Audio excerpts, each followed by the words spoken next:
বাপ্পাদা, আজকের এই short film festival কোথায় হচ্ছে, কাদের উদ্যোগে হলো? আচ্ছা, বর্ধমান চলচ্চিত্র চর্চা কেন্দ্রের উদ্যোগে আজকে আমাদের এই বর্ধমান ওমেন্স কলেজে আজকে আমাদের সারাদিনব্যাপী একটা স্বল্পদৈর্ঘ্য চলচ্চিত্র উৎসব এখানে আমরা আয়োজন করেছিলাম। এবং এখানে সারাদিন ধরে আমাদের বিভিন্ন 12টা প্রতিযোগিতামূলক এবং 9টা নন কম্পিটিটিভ সেকশনে এখানে ছবি দেখানো হয়েছে। কি ফলাফল কি হলো, কারা সেরা হলো? সেরা শর্ট ফিকশনে সেরা ছবি হয়েছে মায়াভূমি, অরিজিৎদের পরিচালনা, এবং সেরা ডকুমেন্টারি হয়েছে let there be darkness, Dyutiman ভট্টাচার্যের পরিচালনায়। আচ্ছা, মানে দুটোই ফিকশনে নাকি? না, একটা ফিকশন, একটা হচ্ছে ডকুমেন্টারি সেকশন। আচ্ছা, কিরকম সাড়া দেখলেন দর্শক? সারাদিন ধরে বিভিন্ন ছবিতে বিভিন্ন রকম দর্শক এসেছেন, এবং সারাদিনই ছবির দর্শকের ফ্লো ছিল। কলেজের ছাত্রীরা ছিলেন এবং তার সাথে সাথে সাধারণ দর্শক, ছবির সাথে যুক্ত কলাকুশলীরা, এরাও এটা ছিলেন। আচ্ছা, মাসকম বিভাগ এর সঙ্গে যুক্ত ছিল, সাংবাদিকতা ছাত্রীরা। মাসকম ডিপার্টমেন্টের উৎসাহিতই মূলত এই কলেজে আমরা এটা এখানে করতে পেরেছিলাম, এবং তাদের মেয়েরা সারাদিন ধরেই ছবি দেখা, নিজেদের ছবি দেখা, তার সাথে অন্য ছবিগুলো দেখা, গোটাটাই তারা করেছে, এবং তারা যথেষ্ট উৎসাহের সাথে এই ফেস্টিভ্যালে তারা অংশগ্রহণ করেছে। তা দেখে আমরা তাদেরকে বর্ধমান চলচ্চিত্র চর্চা কেন্দ্রের পক্ষ থেকে তাদেরকে অভিনন্দন জানাই যে ভবিষ্যতে তারা নিশ্চয়ই আরও বড় কাজ তারা করবে, ভালো ছবি তৈরি করবে তারা, সেই আশা রেখেই আমাদের এই ফেস্টিভ্যালটা করা।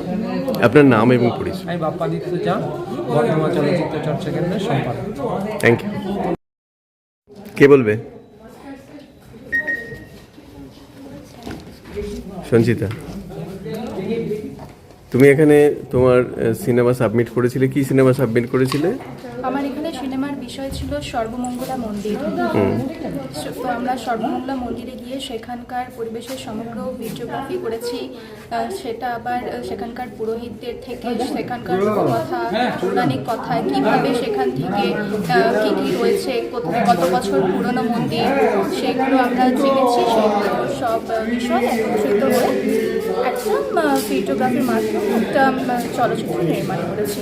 কেমন লাগছে যে স্বীকৃতি পেলে, পুরস্কার পেলে, কেমন লাগছে? খুবই আনন্দিত, খুবই ভালো লাগছে যে আজকে আমি এখানকার উপস্থিত হতে পেরেছি। আর এখানে এত সুন্দর আমার বানানো বা আমাদের গ্রুপে বানানো এত সুন্দর একটা ভিডিওগ্রাফি প্রদর্শিত করা হয়েছে, সেটা দেখে খুবই আনন্দিত, খুবই ভালো লেগেছে। সিনেমার প্রতি কি আগ্রহ বাড়লো, সিনেমা তৈরির প্রতি? হ্যাঁ, খুবই।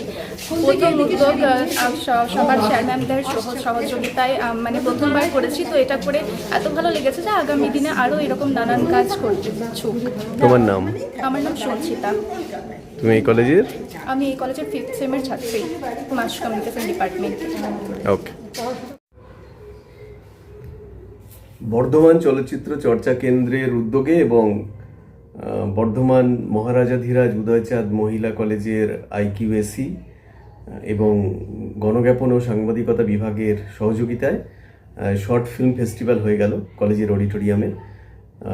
তো সেখানে রাজ্যের বিভিন্ন প্রান্ত থেকে যে চিত্র পরিচালকরা ছিলেন, শর্ট ফিল্ম নির্মাতারা, তারা তাদের ছবি প্রদর্শনের ব্যবস্থা করেছিলেন চলচ্চিত্র চর্চা কেন্দ্রের মাধ্যমে। আমাদের কলেজের অর্থাৎ বর্ধমান মহিলা কলেজের ছাত্রীদেরও কিছু ডকুমেন্টারি ছিল, তথ্যচিত্র ছিল। বর্ধমান মহিলা কলেজের ছাত্রীদের ডকুমেন্টারিগুলো মূলত এই শহর কেন্দ্রিক এবং শহরের যে ঐতিহ্য, ইতিহাস, সৌধ, সেগুলোকে তারা তুলে ধরার চেষ্টা করেছে সিনেমার মাধ্যমে, তথ্যচিত্রের মাধ্যমে। প্রথমবার তারা এই ধরনের কাজ করছে, ফলে তাদের কিছু ভুল ত্রুটি রয়ে গেছে। এবং চলচ্চিত্র চর্চা কেন্দ্র যদি এভাবে সিনেমা চর্চাকে এগিয়ে নিয়ে যায়, তাহলে একদিন নিশ্চয়ই এই ছাত্রীরাও তারা ভালো সিনেমা বানাবে। বর্ধমান চলচ্চিত্র চর্চা কেন্দ্রের এই উদ্যোগকে আমি সাধুবাদ জানাই। আমার নাম ঋষি গোপাল মণ্ডল, আমি বর্ধমান মহিলা কলেজের সাংবাদিকতা ও গণজ্ঞাপনী বিভাগের অধ্যাপক।